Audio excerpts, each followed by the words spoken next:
Ready? Okay, hi everybody, I'm Mary Gawlik. I'm one of the resident artists at Greenbelt Community Center in Greenbelt, Maryland. And we're having an open studio on Sunday, October 3rd. But if you can't make it, I made this video for you so you could get sort of a sense of what's going on.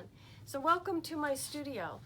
If you look down this wall here, there's a lot of my tile panels up. I have talked about these panels in 2 other videos that you can find on my Instagram and Facebook pages. It's Mary Gawlik Ceramic Art Tiles, and be happy to have you there. You can see some of my work close up and some of the other videos. So we won't go into depth about these today. I do want to show you a little bit of my newer work. So I'll have my trusty cameraman zip over here. These are some individual tiles that I have been working on. This is a tile that actually was made with ripped clay and relief, and I used some glazes that gave some pretty cool effects for these fish. This is a tile that's done with underglaze, and I painted the underglaze over mesh and paper resist, and then added some sgraffito or carving through the underglaze, and built up the colors a bit with fingers, dots of 3 or 4 different colors together. A lot of different techniques there. This is a little tile.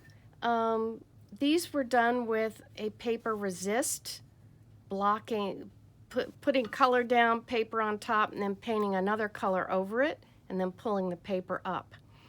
And then there's carving and other details that are added later.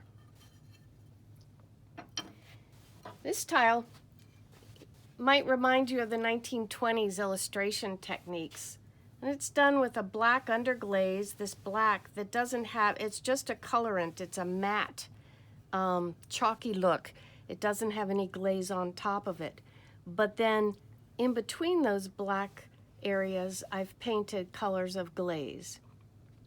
So it gives a textural effect because of the matte and the gloss. This is a modified Majolica technique. Majolica is where you paint colors on top of a white glaze. Sort of think Delft ware, you know, or and this was painted on top of a white glaze, but the white glaze had some other chemicals in it that cause reactions, and so you get a more muted effect. This was another surprise Majolica one. The reactants in this white glaze caused an aura around the moth. Isn't that cool? So come with me now and I'll show you some of my work in progress.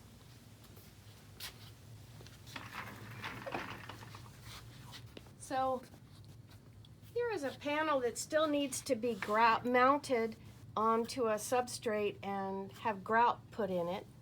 But these are, you know, separate tiles. See how they separate, and they're made to go together. So each of these will get mounted with the grout in between. Here's another panel that will go inside a wood frame. So again, it's not mounted yet, but grout will go in here. And I'm going to make an executive decision later what to do with the wood. Maybe it'll be varnished, maybe it'll be painted, not sure yet. And this is a new panel that still needs to be mounted and grouted also. And this was a little exploration with shapes. So all these fish are the same shapes, but they kind of create a pattern when they're together. I'm going to have my camera person go back here now to show you.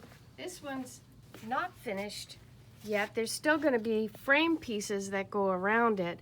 This is just in the bisque state right now. So this clay has been fired once, but there's no glaze on it. And there's 2 different colors of clay.